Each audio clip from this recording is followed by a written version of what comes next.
Saat malam saudara, Indonesia Bicara kembali hadir menjumpai Anda malam hari ini bersama saya Herdina Suherdi.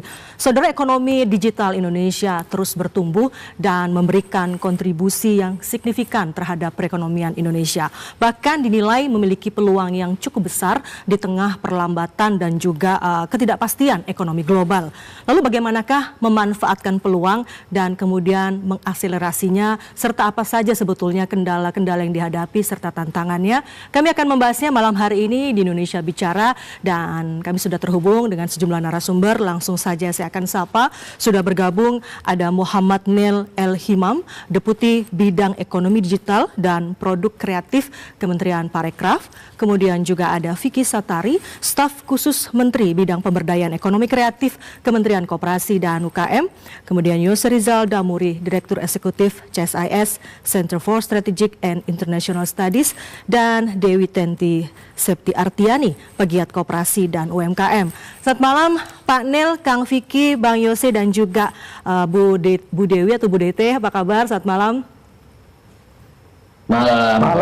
Malam, Edina. Baik, mudah-mudahan sehat-sehat semua dan kabar baik.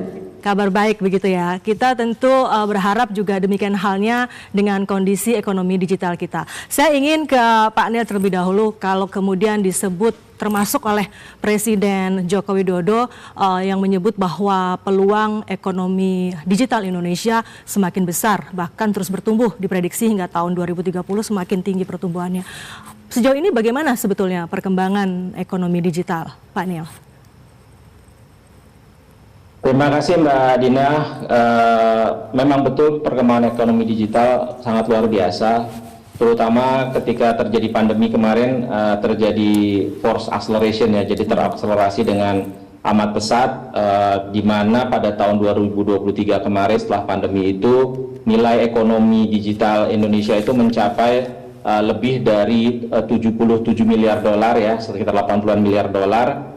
Dan ini menandakan bahwa apa yang terjadi selama ini kita bangkit dari sisi ekonomi digital bangkit sangat cepat, karena semua orang akhirnya bertransformasi ke arah digital, termasuk para UMKM kita yang akhirnya banyak bergantung atau banyak yang pindah ke platform digital untuk memasarkan produknya maupun menjual produknya. Dan dengan adanya berbagai platform e-commerce yang ada, termasuk juga untuk ride hailing ya, pemesanan makanan misalnya, itu sangat membantu teman-teman para UMKM, dan sehingga apa yang terjadi sekarang ekonomi digital yang mendukung UMKM ini tumbuh sangat luar biasa. Baik, padahal kalau tadi disebutkan ada 77 miliar dolar dan berkontribusi signifikan terhadap perekonomian Indonesia, kira-kira artinya itu berapa persen kontribusi dari ekonomi digital ini?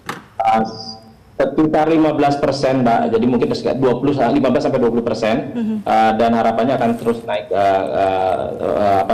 Ditargetkan kalau tidak salah tahun 2030 itu mencapai hingga 30% nanti kontribusinya terhadap PDB nasional.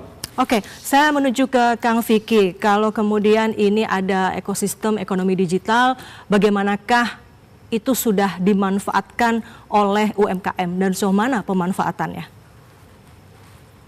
Ya, terima kasih Mbak Dina. Jadi tadi betul apa yang disampaikan panel, jadi sangat potensial ekonomi digital itu kan satu keniscayaan. Ya. Tapi kita lihat memang kalau bisa di zoom in ya, terkait dengan kondisi per sektornya, e-commerce ini kurang lebih tadi dari total transaksinya ada sekitar 877 triliun.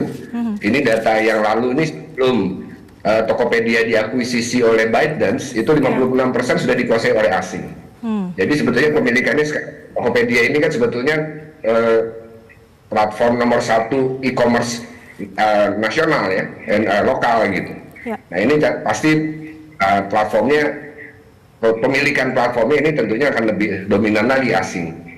Kalau kita zoom in lagi produknya dari datanya Indef juga kita mencatat, dan juga dari World Economic Forum, jadi 90%-nya disinyalir impor, produk impor. Nah kemudian kalau misalnya di sektor media dan ads itu 88 triliun total, ini lebih parah lagi angkanya 65%, ini platform asing ya. Mobilitas juga majority juga sudah dikuasai asing gitu, dan sektor lainnya di sektornya panel ya, di sektor ekonomi kreatif ya, panel, industri games, SAS, Web3 dan seterusnya ini bahkan 90% memang dikuasai oleh asing gitu. Nah ini yang menjadi catatan kita, sebetulnya potensi ekonomi Indonesia ini kemudian didapatkan benefitnya oleh siapa gitu. Nah ini yang kita ingin dorong sehingga bagaimana bukan hanya UMKM-nya yang bisa masuk ke platform e-commerce atau platform perdagangan, akses pasar, tapi sebetulnya juga kepemilikan platform ini juga penting untuk kemudian kita pastikan keberpihakannya. Selain tentunya dari regulasi kita perkuat ya. Nah ini yang kalau kita lihat sih sektor keuangan yang sangat baik ya, dikuasai oleh domestik itu 94% karena ini highly regulated oleh OJK, oleh BI, oleh Menkyu dan ini bisa jadi contoh sebetulnya untuk sektor-sektor lainnya. Jadi mungkin yang menjadi kekhawatiran Kang Vicky adalah besarnya potensi ini sejauh mana kemudian dimanfaatkan oleh UMKM dan juga produk lokal Indonesia, termasuk juga aliran dananya begitu ya. Saya ke Bang Yose. Bang Yose, apakah sepakat dengan yang disampaikan oleh Kang Vicky tadi atau sesungguhnya sebetulnya peluangnya memang cukup besar, hanya mungkin masih perlu banyak masukan atau banyak terobosan agar ini bisa dimanfaatkan lebih maksimal oleh produk lokal. Bang Yose, silakan. Kalau saya melihatnya seperti ini, digital platform itu bisa kita manfaatkan secara optimal. Harus kita bisa manfaatkan secara maksimal dan optimal agar memenuhi berbagai kepentingan perekonomian Indonesia. Regardless dari mana uangnya, regardless siapapun yang punya, gitu ya. Apalagi kalau memang kita bisa memanfaatkan itu kemudian untuk membuka lapangan pekerjaan, membuka perekonomian baru, kemudian juga membuat berbagai opportunity baru. Apalagi kita mengingat bahwa teknologi digital ataupun platform digital ini biasanya pertama membutuhkan modal yang cukup besar, aliran dana yang besar itu harus ada. Kalau misalnya memang hanya berada pada tingkatan lokal saja, kita ketahui bagaimana kemampuan modal di dalam negeri itu agak sulit gitu ya. Nah, tentunya jadinya akan terbatas juga kemampuan untuk ekspansinya. Begitu juga teknologi yang dimiliki itu juga harus up to date terus. Jadi tentunya apapun itu yang perkembangan yang terjadi ini, saya pikir itu merupakan satu hal yang tidak bisa kita hindari, gitu ya. Sekarang bagaimana kita memanfaatkannya, apalagi kita juga sudah melihat bagaimana perkembangan selama ini platform-platform digital tersebut sangat membantu sekali berbagai usaha-usaha kecil dan menengah. Kami pernah melakukan studi misalnya, kita melihat bahwa ada perbandingan yang jelas sekali, yang signifikan sekali kepada perdagangan dari perusahaan-perusahaan yang punya presence online, yang punya presence online gitu ya, yang masuk di e-commerce misalnya. Ini perbedaannya dengan yang tidak berada di online itu sampai 13%. Dan lebih besar, perbedaan ini lebih besar lagi untuk UKM sebenarnya, terutama UMK yang memang bisa masuk di dalam platform digital itu bisa mencapai peningkatan hingga 20% dibandingkan dengan yang tidak ada di platform digital. Jadi hal-hal ini yang mungkin kita perlu dorong ke sana. Jadi kita sebaiknya sih menurut saya ya, tidak usah terlalu kita persoalkan dulu begitu berbagai isu-isu misalkan kepemilikan atau apa, tetapi kemungkinan yang bisa kita dorong itu lebih dulu adalah bagaimana kita bisa memanfaatkannya, dan kuncinya dan di sini mungkin peran pemerintah dengan berbagai pihak yang terkait untuk mendorong ke arah sana. Oke, saya ke Bu Dewi. Kalau tadi Bang Yose menyebut bahwa sesungguhnya ini bisa dimanfaatkan dengan maksimal dan ada banyak UMKM yang kita ingat pada waktu pandemi misalnya ada banyak UMKM yang kemudian masih bisa bertahan karena online begitu ya, karena berbisnis secara online dan masuk ke platform digital. Meskipun ada juga yang tadi disampaikan oleh Kang Vicky dan juga Pak Nil. Dari Bu Dewi sendiri sejauh mana selama ini sudah memanfaatkan ekonomi digital? Dan bagaimana dampaknya terhadap bisnis dan usaha Bu Dewi sendiri? terima kasih. Di sini saya sebagai pemerhati koperasi dan UKM ya, Mbak Dina. Ya.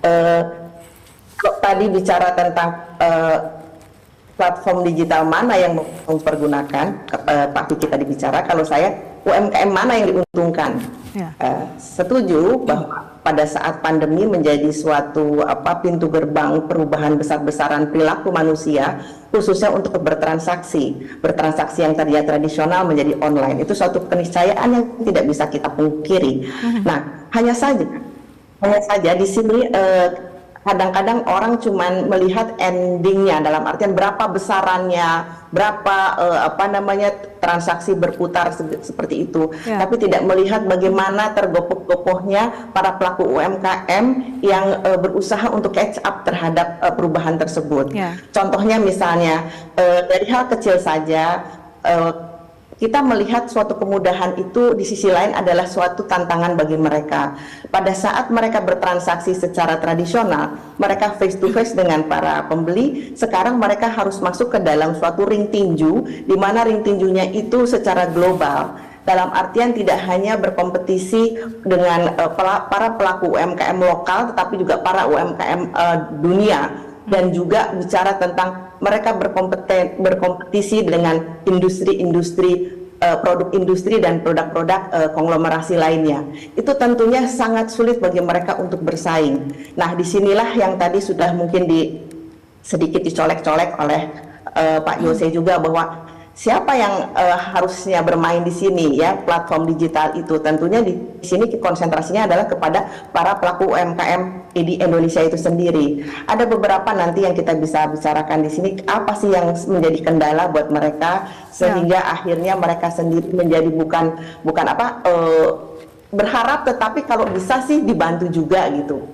Contoh yang mungkin saya jump sedikit ya Mbak Dina, kemarin riuh TikTok dilarang apa tidak gitu kan. Nah, sebetulnya kalau saya melihatnya bukan TikTok dilarang apa tidak, tetapi kompetisi ada di harga. Mau dilarang, mau boleh, tapi kalau ternyata harga di Indonesia itu produknya adalah mahal, mau diapain?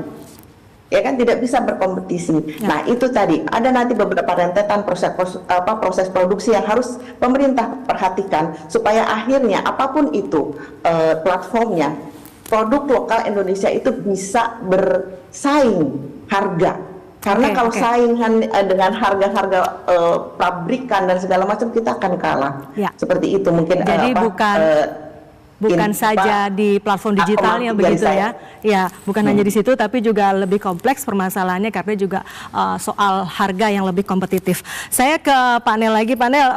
Kalau dari subsektor kan ada di ekonomi kreatif itu ada 17 subsektor dan kita ingin tahu sesungguhnya yang paling besar berkontribusi itu subsektor apa, kemudian upaya apa saja yang dilakukan oleh pemerintah, terutama kalau kita bicara di Kementerian Parekraf gitu ya, untuk mendorong agar banyak pelaku ekonomi kreatif dan juga UMKM bisa melompat ke pasar digital gitu. Baik.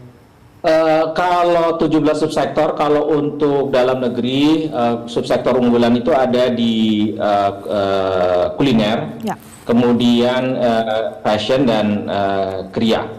Sedangkan untuk ekspor agak sedikit terbalik. Jadi fashion dulu, kriya baru kuliner untuk diekspor. Itu nilainya kalau ekspor produk kreatif itu mencapai tahun kemarin itu hampir 24 miliar dolar ya, atau sekitar 400 triliun. Nah, sedangkan untuk yang di dalam negeri, kita harus kembalikan dulu Mbak, kalau dibilang tadi sektor ekrafnya, kalau ekraf itu sudah ada undang-undangnya, Undang-Undang Ekonomi Kreatif nomor 24 tahun 2019, di mana didefinisikan di situ bahwa ekonomi kreatif adalah perwujudan nilai tambah dari kekayaan intelektual, ya, yang berasal dari kreativitas manusia berbasis 3 hal: warisan budaya, ilmu pengetahuan, dan teknologi. Jadi nanti kalau mau dibilang sektor ekonomi usaha ekonomi kreatif, ya memang harus berbasis kekayaan intelektual. Nah, kalau saya selalu bilang ke teman-teman, kalau untuk teman-teman UMKM, jadi selemah-lemahnya kalau bilang nanti kuliner, jadi kalau menurut saya selemah-lemahnya iman di dalam ekonomi kreatif itu yang punya merek, Mbak Dina. Jadi nanti ke depan yang namanya merek IP inilah yang menjadi kekuatan di ekonomi kreatif. Ya, kalau mereknya sudah mulai naik, brandnya sudah mulai kuat, biasanya nanti bisa dilarikan lewat franchise. Ya, oke. Kalau Diferensiasi. gitu Banyak izin panel. Jadi Kira-kira itu menurut saya kekuatannya dari ekonomi kreatif. Oke, kalau begitu mungkin begini pertanyaannya, apa upaya yang dilakukan oleh Kementerian Parekraf untuk memperkuat kompetensi produk Indonesia agar bisa bersaing begitu dengan produk lain? Kan kalau nggak salah dulu ada soal kemasan yang kemudian itu juga akhirnya dibantu untuk diperbaiki begitu. Apa saja sebetulnya usahanya? Yes, itu Mbak tadi pertama yang tadi masalah kekayaan intelektual dulu, nanti kekayaan intelektual dari brand termasuk juga perbaikan dari kemasan. Ya kemasan terutama untuk sektor kuliner kria itu kemasannya diperbaiki. Termasuk kemudian transformasi digital juga tentunya selain mengajarkan yang hal-hal yang sifatnya fundamental juga masuk ke digital di mana cara memasarkannya, walaupun kita tidak ngajarin mereka fotografi secara langsung tapi lebih kepada bagaimana memasarkan produk mereka. Seperti itu Mbak, jadi banyak bimbing laksanakan. Baik, Kang Vicky tadi sempat disinggung juga oleh Bang Yose bahwa mungkin sebaiknya kita lebih kepada bagaimana memaksimalkan ekonomi digital ini. Kalau kemudian waktu itu saya ingat juga kita sempat diskusi juga bahwa sesungguhnya kan pemerintah tidak saja Kementerian UKM tapi juga kementerian lainnya bersama-sama mendorong membantu UMKM terutama di masa pandemi agar bisa segera pulih. Salah satu caranya adalah dengan literasi digital dan go online gitu.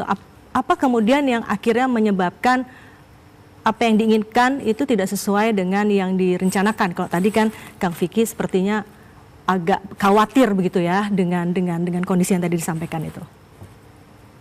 Ya, Mbak Dina, jadi pertama sepakat the lowest hanging fruit adalah mengonboardingkan UKM dari offline menjadi online karena ada opportunity di sana. Tapi catatannya adalah bagaimana sustainability-nya. Karena dari catatan kami dari beberapa kajian juga riset bersama beberapa e-commerce, kita lihat bahwa success rate sustainability dari UMKM onboarding di platform e-commerce itu hanya 4%. Jadi dari 1.000 yang kita dampingi, hanya 400 yang berhasil buka account pertama. Dari 400 hanya 40 yang berhasil transaksi pertama. Ini belum ada transaksi kedua ya. Karena isunya adalah tadi, UKM itu punya 3 fundamental isu terkait dengan terkait dengan persaingan. Pertama, skala ekonomi. Karena kecil-kecil, scattered gitu, akhirnya cost-nya pasti akan lebih tinggi dibandingkan yang mass product gitu ya. Yang kedua adalah terkait dengan standarisasi produksi, baik kapasitas maupun kualitas. Ada konsistensi kualitas dan kapasitas apabila ada order yang banyak gitu ya. Dan ketika masuk ke commerce ini kan udah borderless, udah memang akhirnya demand tuh sangat besar gitu ya. Yang ketiga tentunya akses pendampingan yang berkelanjutan dan akses pembiayaan termasuk akses pasar gitu. Nah, isu 3 ini yang kemudian kita lihat bahwa satu hal ketika masuk di hilir, masuk ke onboarding ke e-commerce itu satu hal, tapi kita perlu kasih garis bawah, ini jangan-jangan target misalnya 30 juta UMKM onboarding di platform e-commerce ini hanya membagi kuah ekonomi. Kue ekonominya tetap segitu, tapi akhirnya pembaginya jadi banyak gitu loh. Yang ingin kita lahirkan sebetulnya dengan ekonomi digital ini adalah ekonomi baru, sehingga strategi kami di Kementerian Koperasi dan UKM ini kita switch.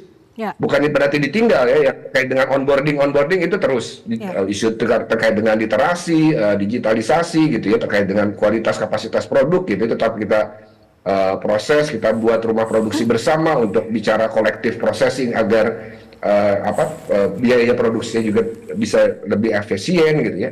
Tapi teknologi ini kita intervensi di hulu.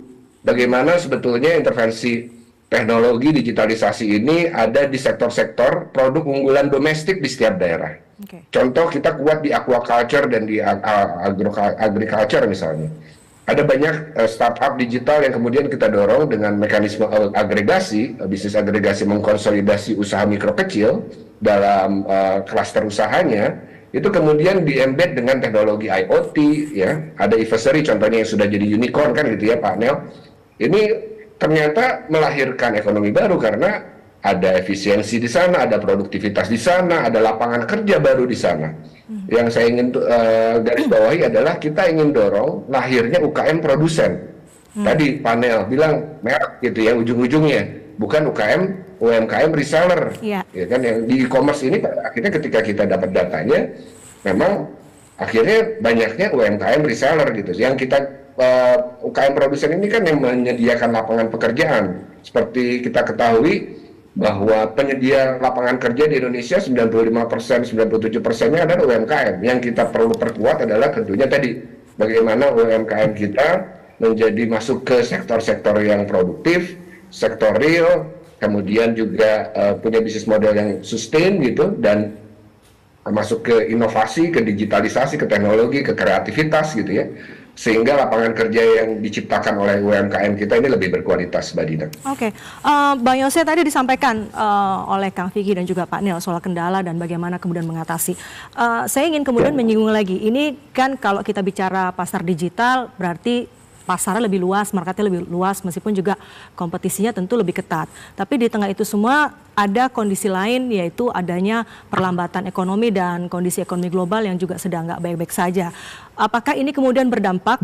Kita ingin tentu melihat apakah ini dampaknya terhadap daya beli konsumen, karena ujung-ujungnya tentu ketika UMKM berjualan di pasar digital, ada konsumen di sana yang sebagai target marketnya.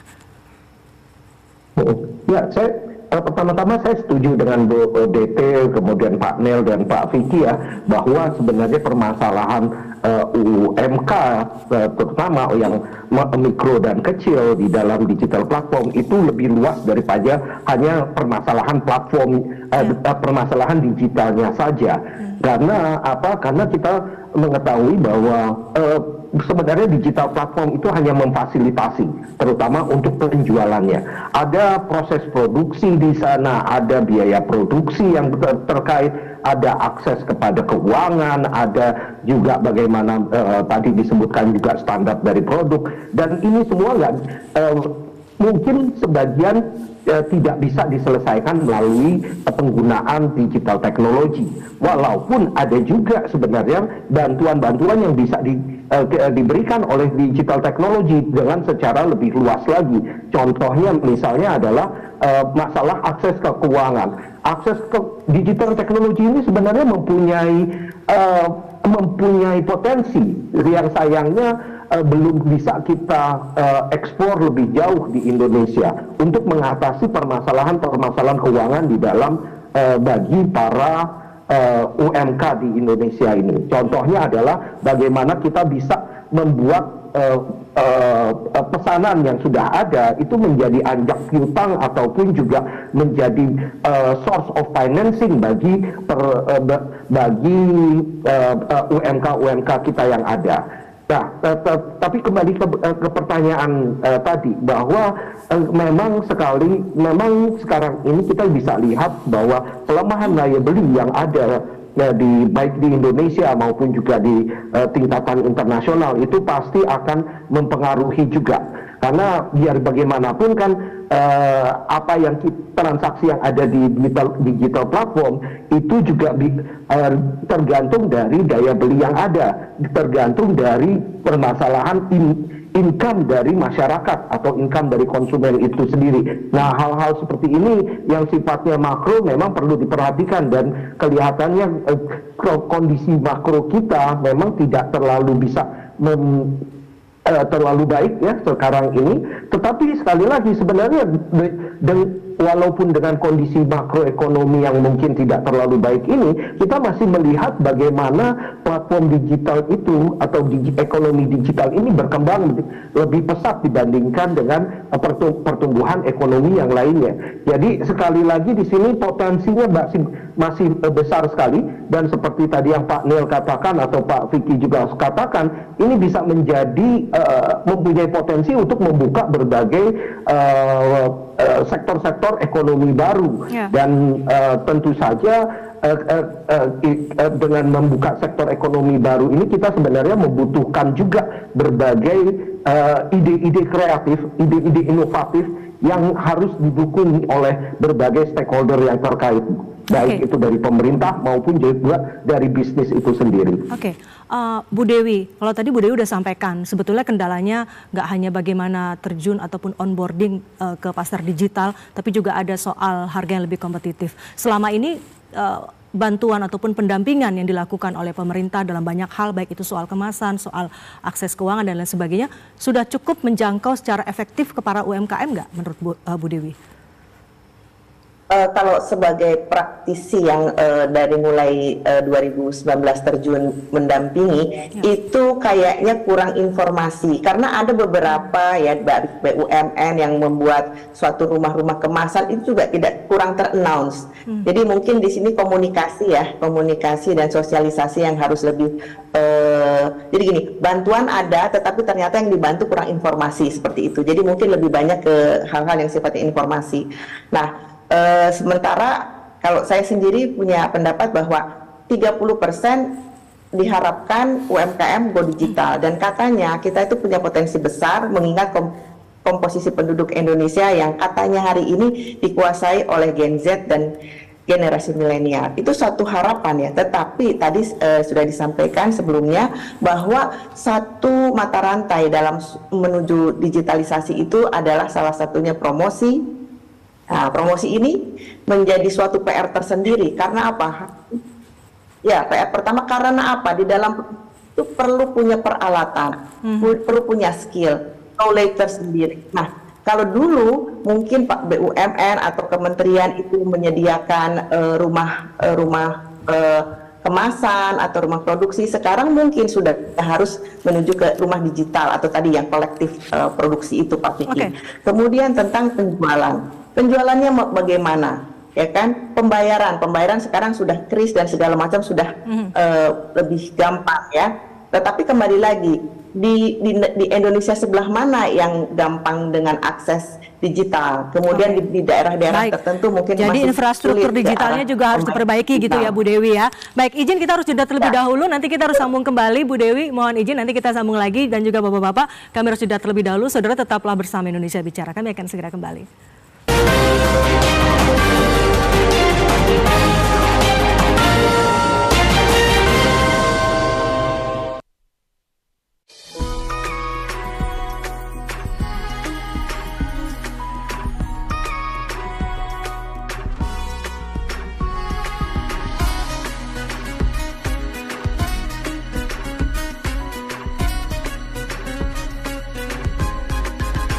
Kami bangga, kami bahagia menjadi bagian dari dirimu.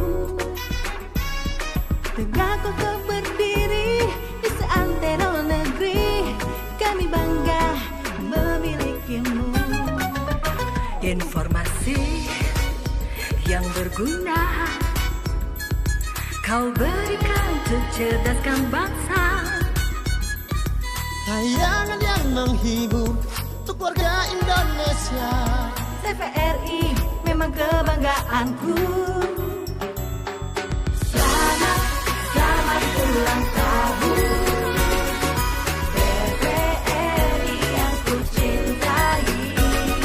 Semoga kau selalu berjaya di hati pemirsa Indonesia. Selamat, selamat ku ucapkan. Semoga bahagia selamanya. Ukir karya dan prestasi TVRI Media pemersatu bangsa.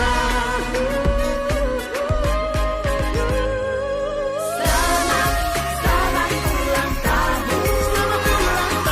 TVRI yang ku cintai. Semoga kau selalu berjaya hati pemirsa Indonesia. Selamat, selamat ku ucapkan. Semoga bahagia selamanya. Ukir karya dan prestasi TVRI Media pemersatu bangsa. Pemersatu bangsa.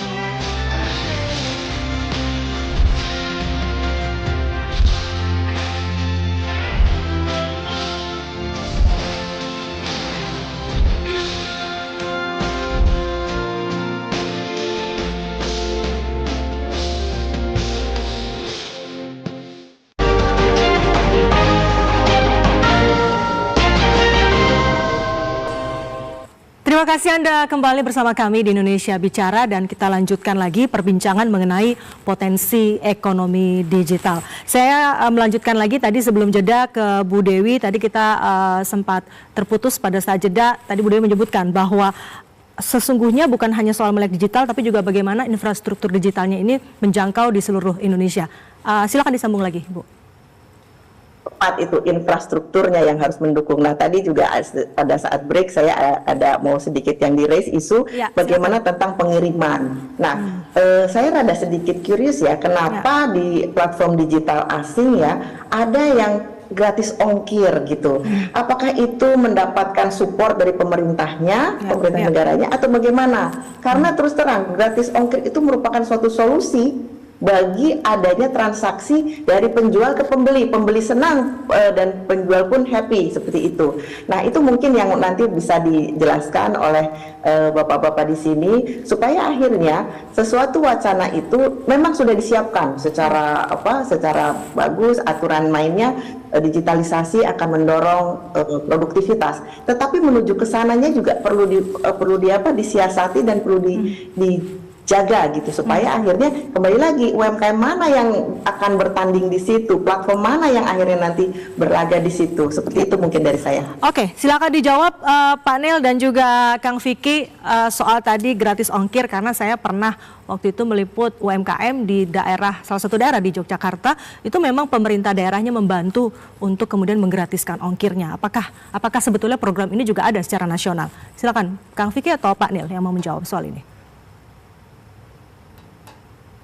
Izin mungkin panel, saya dulu mungkin. Jadi betul Bu Dewi, jadi ini memang strategi bisnis korporasi global commerce asing ya. Kita lihat ada misalnya ada 4 commerce dari China gitu ya, ada Alibaba, ada Tencent, ByteDance, ada Meituan. Ini hulu hilirnya itu udah mereka punya lengkap. Dari mereka punya jejaring sosial, streaming hiburan, perdagangan, pembayaran, lifestyle on demand service, sampai dengan transportasi, komunikasi awan, logistiknya, smart device IoT-nya, mereka punya hulu hilir. Sedangkan kalau misalnya kita tadi kunci dari ekonomi digital, kan digital adalah data gitu ya. Akhirnya mereka menguasai data. Mereka punya skala ekonomi yang lebih besar karena beroperasinya global gitu, bukan hanya di Indonesia gitu ya. 4 perusahaan ini gitu, misalkan, atau di Amerika ada Amazon gitu kan.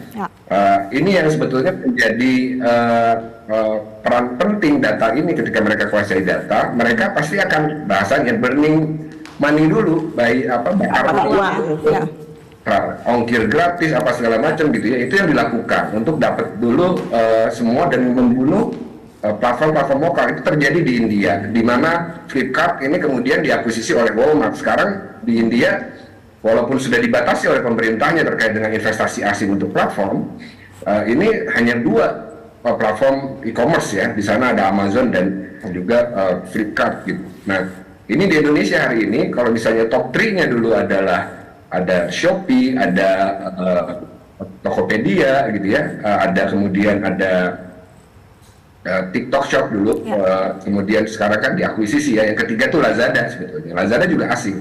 Tokopedia sekarang udah diakuisisi oleh ByteDance gitu. TikTok gitu ya. Top 3 yang majority untuk e-commerce ini udah asing gitu. Kita hanya punya Blibli mungkin dan Bukalapak ya, yang ada di belasan juta pengguna gitu dari tenannya gitu, merchantnya gitu. Nah, ketika mereka punya kuasa terkait dengan pasar, mereka bisa mengatur data, kemudian mereka punya insight dari AI-nya, yaitu namanya algoritma gitu. Seperti kita ketahui kemarin, banyak teman-teman UKM ngeluh, live shopping tiba-tiba ada shadow ban, tiba-tiba ada fake order ya, Bu DT ya, fake order itu tiba-tiba ada satu UKM yang dapat order 5.000, mereka kirim barang, ternyata itu fake. Mereka dibalikin lagi barang-barangnya, itu pasti ngebunuh. Dan akhirnya apa? Ketika UKM-nya sekarang berinovasi, susah, sulit, mereka akhirnya dapat insight, bahwa ini barang yang laku gitu kan. Kemudian masuk barang impor yang serupa, itu banyak sekali case kemarin waktu kita rame-rame di TikTok Shop ya. Dan sekarang kita kan mewaspadai namanya platform Temu ya, yang langsung manufacture to customer gitu, yang nggak ada lagi reseller nantinya gitu. Nah, jadi betul tadi juga didiskusikan sama Bu DT sama Pak Yose gitu ya, bahwa kuncinya ini pendekatan agregasi, karena UMKM ini kan kecil-kecil. isunya tadi saya bilang, skala ekonomi, standarisasi produksi, baik kapasitas dan kualitas, dan akses gitu. Kalau UMKM ini kan CEO, Bu DT ya, CEO itu Chief Everything Officer, semuanya dikerjain sendiri gitu kan. Jadi betul, fokus aja di produksi, memang yang kuat di produksi, ada agregasi market to marketnya, ada agregator yang mengkolektifkan funding gitu. Ini yang kita, bisnis model agregator ini yang juga dilakukan. Kenapa akhirnya program di Kemenko UKM ada rumah produksi bersama gitu ya, itu mengagregasi dari mulai belanja bahan baku bersama, produksi bersama, gudang bersama gitu ya, sampai dengan event bersama. Itu juga mengagregasi terkait dengan off-taker. Pembiayaan juga akhirnya bisa dua, ada pembiayaan hulu, kalau di peta pertanian misalnya untuk on-farm bisa pakai KUR, kalau agregatornya koperasi di tengah, ada pembiayaan agregasinya bisa ke LPDB gitu ya, itu lembaga pengelola dengan baik, Kang Vicky, izin mungkin Pak Nel bisa menanggapi juga ataupun menambahkan. Pak Nel silakan soal itu tadi. Saya rasa apa disampaikan Pak Mas Kang Vicky tadi udah semuanya. Jadi intinya memang seperti tadi, pasti ada strategi dari mereka sendiri karena mereka sifatnya sudah global company ya. Global company yang mungkin investornya sudah nggak berseri uangnya, jadi apapun bisa lakukan. Jadi apapun lakukan juga untuk menguasai pasar tertentu. Jadi kalau mereka tadi kasih free ongkir di Indonesia ya karena tujuan utamanya tadi untuk menguasai pasar Indonesia. Saya rasa begitu, Mbak. Oke, baik. Bang Yose mungkin punya pandangan berbeda atau seperti apa soal ini? Ya, kalau saya melihat bahwa saya setuju dengan Pak Vicky tadi mengatakan bahwa ini masalah skala gitu ya, masalah bagaimana penguasaan dari ujung ke ujung gitu di dalam digital platformnya itu sendiri. Dan ini sekali lagi sebenarnya menggarisbawahi apa yang saya katakan tadi di awal-awal bahwa kita membutuhkan platform-platform digital yang memang bisa melakukan ekspansi, dan untuk itu sangat dibutuhkan besar sekali, modal besar sekali. Jadi kalau memang tidak bisa kita dapatkan modal yang besar itu dari dalam negeri sendiri, itu tentunya akan diperlukan untuk modal-modal yang memang datangnya dari pihak asing. Karena selain memang membutuhkan modal yang besar, pengembangan platform digital itu juga risikonya tinggi. Risiko ada banyak sekali kejadian di mana para angel investor itu tidak mendapatkan keuntungan karena mereka menanamkan uangnya di tempat yang salah begitu ya. Jadi sekali lagi ini memang sesuatu yang sifatnya di dalam keuangannya pun juga masih baru, sehingga kita memang harus membuka diri lebih besar lagi sebenarnya terhadap investasi-investasi yang mungkin juga datangnya terpaksa harus kita datangkan dari luar. Dan satu hal yang tadi saya setuju sekali dengan Bu DT bahwa kita nggak perlu semua UMK itu atau sebagian besar UMK itu masuk ke dalam platform digital, tapi kita hanya biarkan agregator yang memang mempunyai spesialisasi di sana. Yang penting sekarang adalah bagaimana pemerintah bisa mendorong terciptanya agregator-agregator ini yang memberikan juga berbagai kemudahan-kemudahan bagi para produsen-produsen UMK yang tadinya memang memproduksi barang-barang mereka. Karena jangan bebankan lagi UMK ini yang sudah memproduksi barangnya dengan harus memarketingkan atau menjual barang-barangnya ini di platform-platform digital, dan itu merupakan satu hal yang sangat rumit, yang sangat cukup kompleks sebenarnya buat para UMK tadi. Oke, sebelum ke panel, saya ingin melanjutkan tadi yang disampaikan Bang Yose. Saya mau tanya lagi ke Kang Vicky. Bagaimana kemudian mempertemukan, kalau tadi memang fokusnya mau ya sudah UMKM fokus pada produksi saja yang bagus, yang berkualitas, agar nanti kemudian biarkan agregator yang kemudian memasarkan gitu ya. Bagaimana mempertemukannya? Karena kadang juga masih banyak UMKM yang mengeluh karena sudah produksi banyak tapi sulit memasarkan. Bagaimana mempertemukan itu? Ya, sebetulnya ada beberapa pendekatan ya. Jadi ada sekarang banyak inisiatif inkubasi atau inkubator. Ada yang disebut juga akselerator, ada enabler, ada agregator gitu ya. 4 institusi ini sebetulnya punya bisnis model mirip-mirip, mengagregasi, tapi misalnya inkubasi memperkuat dari sisi SDM-nya, capability-nya gitu. Nah kemudian kalau enabler dan akselerator biasanya dia mempertemukan dengan off-taker-nya gitu ya. Agregator itu lebih 360 gitu sebetulnya. Nah ini yang sebetulnya kita cari, banyak sebetulnya sudah kita identifikasi ya, dengan banyak institusi juga, kementerian lembaga, BUMN gitu, dan kampus. Banyak sebetulnya bisnis model terkait dengan agregator ini gitu. Ada satu misalnya agregator di produk kria yang masuk produk ekspor global ya. Ini dia supply untuk brand-brand internasional, tapi pengrajinnya atau produksinya itu pakai UKM, sentra-sentra ada di Jawa Barat, ada di Jawa Tengah, Jawa Timur, di Jogja gitu ya. Tapi dia membuat standarnya gitu. Jadi QC/QA-nya by default oleh agregator tersebut gitu ya. Dia juga sudah terakses dengan lembaga pembiayaan gitu ya. Jadi sebetulnya juga jalurnya ada begitu ya Kang Vicky ya. Hanya tinggal mungkin masalahnya di sosialisasi agar UMKM ini tahu bahwa jalur itu ada. Izin karena waktu kita terbatas, saya mau ke... Dan satu lagi sebenarnya kalau boleh, satu lagi permasalahannya adalah skala. Sekali lagi skalanya. Dan ini membutuhkan skala yang cukup besar juga. Nggak bisa agregator itu terlalu kecil juga, sehingga memang membutuhkan pembiayaan, membutuhkan modal yang cukup besar. Oleh karena itu mungkin kita jangan terlalu antipati juga kalau misalnya kemudian ada pemain-pemain besar yang memang menjadi agregator atau fasilitator tadi bagi para UMK. Yang penting itu adalah bagaimana UMK bisa mendapatkan akses kepada para fasilitator tadi ini.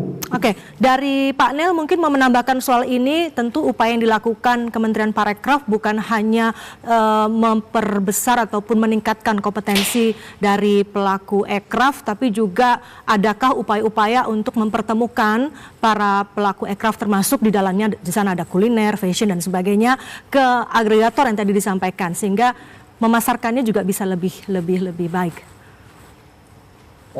Baik Mbak, jadi kalau kebetulan di tempat kami itu juga ada beberapa program yang terkait dengan, walaupun tidak langsung ya, terkait dengan agregator, seperti misalnya program terkait dengan pengembangan startup digital. Dan di situ ada beberapa juga agregator ini yang berbentuk startup ya, mulai dari startup. Nah ini tentunya kita gandengkan dengan program-program lain di Parekraf, terutama yang terkait dengan pengembangan usaha.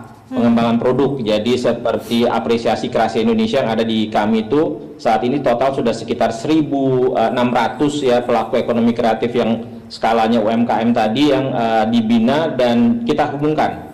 Kita hubungkan dengan para agregator ini, terutama yang sudah siap ekspor misalnya ya, kita hubungkan dengan beberapa startup yang memang memang fokusnya untuk ekspor ataupun untuk yang tadi berjualan di platform e-commerce melalui model-model semacam dropshipper gitu ya. Startup yang berbentuk dropshipper itu juga ada ternyata yang bisa membantu teman-teman para kreator ini. Oke, dan kalau kemudian kita bicara ini yang disebut bahwa peluangnya cukup besar, apalagi di Indonesia ini kan jumlah pengguna internetnya cukup tinggi dan pemilik handphone atau telepon seluler di Indonesia juga lebih dari 300 juta, apalagi penduduk Indonesia hanya 275 juta. Artinya satu orang bisa punya beberapa handphone. Itu mungkin yang harusnya bisa kita manfaatkan lebih, tidak saja sekedar kemudian kita jadi pasar gitu ya. Nanti di segmen berikutnya atau segmen terakhir saya ingin masukan dari para narasumber semua agar apa yang kita anggap sebagai potensi ini bisa betul-betul termanfaatkan dengan baik untuk UMKM kita dan untuk produk lokal Indonesia. Kita akan jeda terlebih dahulu, saudara, tetaplah bersama kami. Indonesia Bicarakan segera kembali.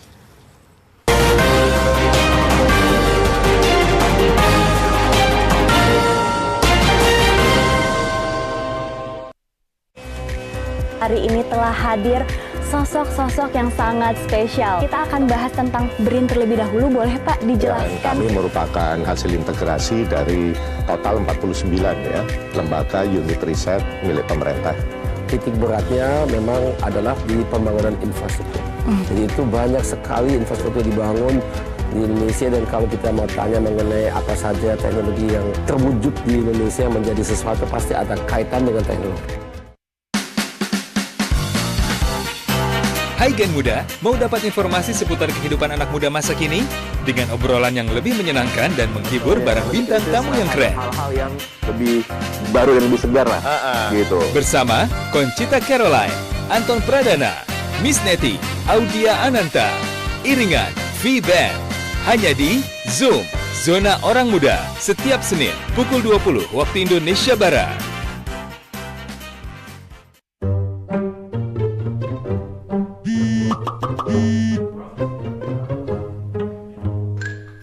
Wih, jackpot nih. Udah deh, gak usah tergiur keuntungan instan.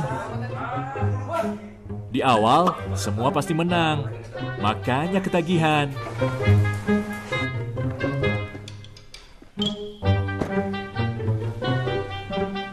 Wih, menang terus sih. Tapi modalnya kan juga gede. Mas, gas habis. Ih, Mas, main judi terus sih. Udah deh, mendingan berhenti. Jangan nunggu sadar saat semua menghilang. Stop judi online. Yuk, bersama berantas judi online.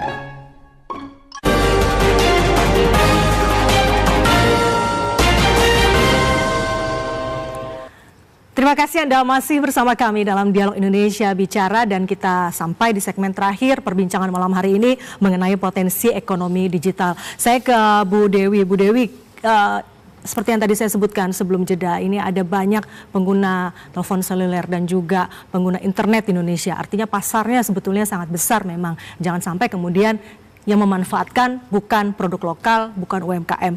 Apa kira-kira sebagai masukan ya, apa kira-kira yang harusnya bisa dilakukan lebih, baik itu dari sisi regulasi maupun kebijakan untuk membantu teman-teman UMKM? Bu Dewi, audionya sepertinya belum diaktifkan. Oke, silakan. Silakan. Ya, bahwa di sini itu bicara tidak hanya platform digital, tetapi ekonomi digital. Ekonomi digital itu orang mau masuk platform atau dia membuat berjualan dalam platform media sosial sendiri kan bisa. Nah, disinilah perlu keterampilan dia, di mana dia harus bisa berinovasi dan berstrategi bagaimana mempromosikan produknya. Nah, oleh karenanya kalau saya punya usul, misalnya lebih diperbanyak lagi atau disosialisasikan lagi keberadaan rumah-rumah produksi yang sudah mensupport digital itu, terutama handicap mereka, bagaimana membuat produk yang menjadi cantik, komunikatif ya, dan juga bisa diterima oleh seluruh bukan cuma orang Indonesia tapi di seluruh dunia. Kemudian support group, yaitu tadi yang sudah disebutkan, berkumpul dalam suatu supporting group, baik itu koperasi, perkumpulan atau komunitas, yang di sini fungsinya sebagai agregator. Jadi di situ betul-betul ada pemilahan di mana UMKM itu hanya berproduksi saja, sementara yang lainnya tugasnya diambil alih untuk dipermudah penjualannya oleh agregator tersebut. Nah, kemudian terakhir adalah dengan mempergunakan atau bernaung dalam suatu kolektif mark atau one brand atau merek kolektif, di mana di situ para pelaku UMKM dalam satu bidang jasa atau produksi bisa dalam satu rumah bersama merek, di mana itu akan sangat membantu dari tadi seperti Pak Vicky bilang, dalam pembelian bahan baku, proses produksi, promosi, pemasaran. Nah, itu juga mungkin PR buat kita bersama ya Pak Nel ya, untuk dapat supaya merek kolektif ini lebih bisa diterima dan dimanfaatkan oleh masyarakat di Indonesia. Mungkin itu dari saya. Ya. Bu Dewi, sebelum saya ke tiga narasumber lainnya, tadi menekankan beberapa kali soal sosialisasi harusnya lebih baik begitu ya, terutama soal keberadaan rumah produksi. Ini kan tentu bukan hanya tugas dari kementerian yang berada di pemerintah pusat, tapi juga pemerintah daerah. Sejauh ini dari pengamatan Bu Dewi, bagaimana komitmen pemerintah daerah soal mendorong bertumbuhnya UMKM terutama yang ingin ke ekonomi digital, baik ke platform maupun media sosial? Apabila kita melihat dalam konteks pandemi, mereka giat ya. Tetapi kemudian saya kurang lagi terinfo setelah pandemi, karena mix up antara yang kembali lagi kepada platform tradisional dengan yang digital. Seharusnya sih tetap ya dijaga dan justru ditambah di upscale berkenaan dengan produk-produk itu supaya bisa dipromosikan secara baik. Karena seperti tadi Mbaknya bilang, bisa satu orang bisa 2 atau 3 HP, oleh karena itu harus dimanfaatkan. Bagaimana pemanfaatannya? Yaitu melek teknologi, melek digital ya, supaya akhirnya bisa meningkatkan produksinya seperti itu. Baik, saya ke Pak Nil. Pak Nil, kira-kira langkah konkret apa yang akan difokuskan dalam waktu dekat ini untuk mempercepat dan mengakselerasi potensi yang besar ini begitu? Baik, ya, tentunya terkait utama masalah kualitas ya, Mbak Dina ya. Kalau saya berpikir tadi, kalau langkah konkretnya mungkin harus dipisahkan antara yang tadi yang mikro yang memang pasarnya sangat lokal, hyperlokal, kemudian yang mulai lagi yang kecil, yang sudah mulai ke regional dan seterusnya, hingga yang menengah mungkin yang sudah bisa ekspor, agar fokus. Jadi agar setiap intervensi dari pemerintah maupun dari teman-teman lain di industri bisa fokus tadi ya, bisa fokus, dan ini tentunya akan sangat membantu ke depan terkait juga dengan nanti cara bagaimana UMKM ini bisa bertumbuh. Kalau langkah konkret kami yang lain tentunya juga termasuk ya tadi digitalisasi, terkait masih kita akan tetap lakukan yang namanya bedah desain kemasan ini untuk mulai berkembang juga, tidak hanya di di kuliner tapi juga di fashion kriya gitu ya, untuk packagingnya dan di produk yang lain. Kemudian juga untuk menginkubasi produk-produk unggulan, karena kami juga mendapat tugas untuk menginkubasi produk-produk unggulan di tiap daerah, terutama di daerah prioritas, daerah tujuan wisata yang prioritas dan super prioritas. Demikian, Mbak. Iya, saya tahu Kementerian Parekraf itu tadi juga panel menyebut punya program AKI begitu ya. Itu tentu juga harus butuh dukungan dari pemerintah daerah. Seperti yang saya sama, bagaimana komitmen pemerintah daerah untuk mendukung pelaku ekonomi kreatifnya? Ya, dan kalau untuk pemerintah daerah, dari kami sudah mulai sejak 2 tahun lalu untuk mendorong mereka untuk membantu para UMKM-nya, terutama UMKM-nya, terkait misalnya dengan pendaftaran kekayaan intelektual. Jadi mereka sudah banyak yang mulai membantu, mulai melek terkait dengan pentingnya kekayaan intelektual. Bahkan tahun ini boleh saya sebutkan di sini, Pemprov Jakarta kemarin mendapat penghargaan dari WIPO Global Award dari World Intellectual Property Organization di bawahnya UN. Global, karena berhasil mendaftarkan 10.000 merek buat para UMKM-nya di Jakarta. Jadi ini luar biasa apresiasi buat teman-teman di Jakarta. Baik, saya ke Bang Yose. Bang Yose, terakhir juga masukan apa untuk semua pihak ya, tentu tidak hanya pemerintah pusat tapi juga stakeholder terkait gitu. Saya pikir banyak yang sudah kita sudah diskusikan ya selama 1 jam belakangan ini. Apalagi Bu DT tadi sudah memberikan berbagai saran-saran yang saya pikir cukup baik sekali kalau kita bisa tindak lanjuti, follow up lebih jauh lagi. Tetapi saya di sini cuma mau memberikan satu saran bahwa mungkin kita juga perlu melihat berbagai platform digital, terutama e-commerce ini secara lebih integratif gitu loh, untuk dimanfaatkan oleh UMKM ini. Di sini sekarang kita melihat bahwa di Indonesia ini platform e-commerce itu hanya digunakan bagi para UMKM, misalnya menjual barangnya kepada konsumer.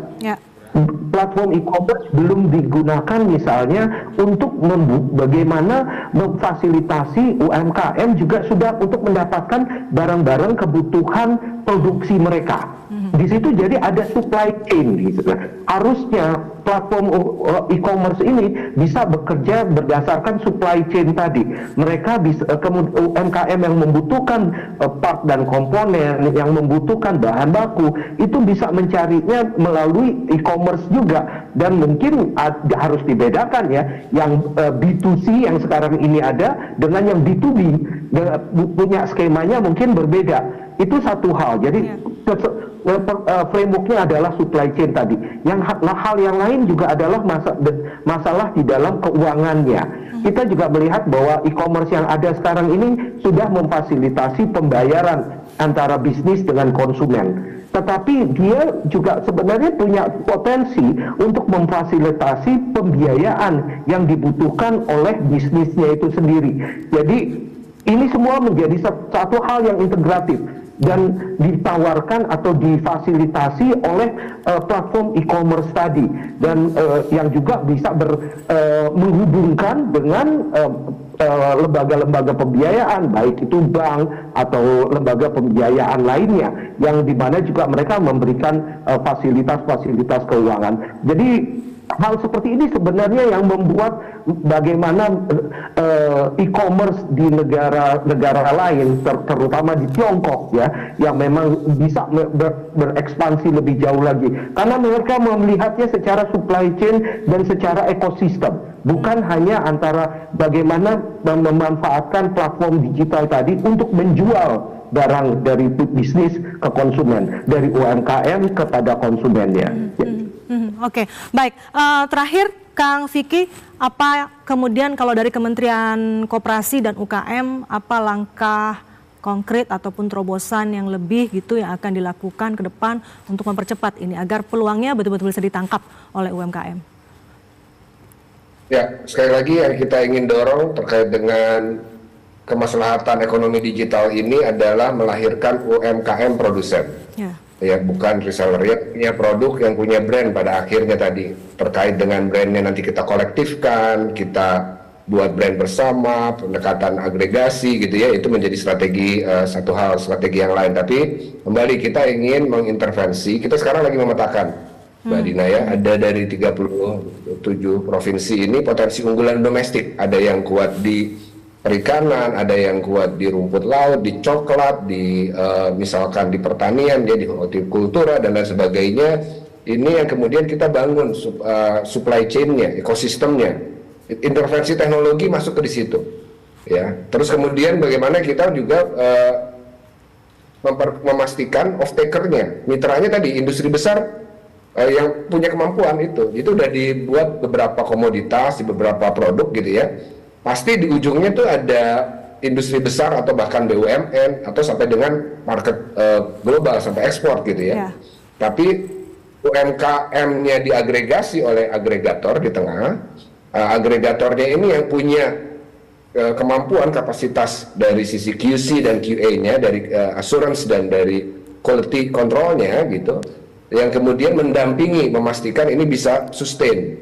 Akses funding masuk, pendampingan masuk gitu ya. Kemudian market terjaga gitu. Ini yang menjadi bisnis model yang kita dorong. Kita mencari lokomotif yang menarik gerbong, kapal tongkang yang mengkonsolidasi sekoci untuk bisa berlayar UMKM kita ke docking ke kapal-kapal induk tadi ya. Apakah itu sampai dengan ekspor atau bahkan sampai dengan go public untuk pembiayaan ya. Tadi kalau bisa terakhir pembiayaan ini juga jadi isu. Kalau bisa bicara yang kelas menengah, data kita itu UKM kita itu banyaknya di bawah 20 miliar.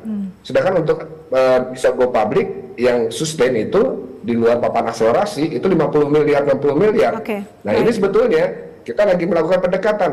Coffee shop kita gabung, kita akan go public bersama gitu. Karena kalau biayanya dari public akan lebih murah pastinya dibandingkan di biaya perbankan. Baik, Salah satunya demikian, Mbak Dina. Iya, baik. Diskusi kita malam ini tentu memberikan gambaran buat kita semua bahwa di balik kendala dan tantangan yang dihadapi UMKM, ada banyak upaya sebetulnya dilakukan oleh berbagai pihak dan stakeholder untuk terus mendorong agar UMKM, pelaku ekonomi kreatif, ya bisa kemudian besar di ekonomi digital. Terima kasih narasumber kita malam ini, Pak Nel, Kang Vicky, Bang Yosi dan juga Bu Dewi sudah berbincang bersama kami di Indonesia Bicara malam hari ini. Sehat selalu dan tentu saja sukses untuk ekonomi Indonesia. Selamat malam, terima kasih.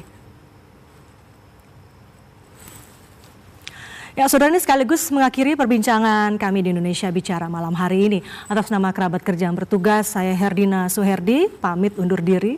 Terima kasih, selamat malam dan sampai jumpa.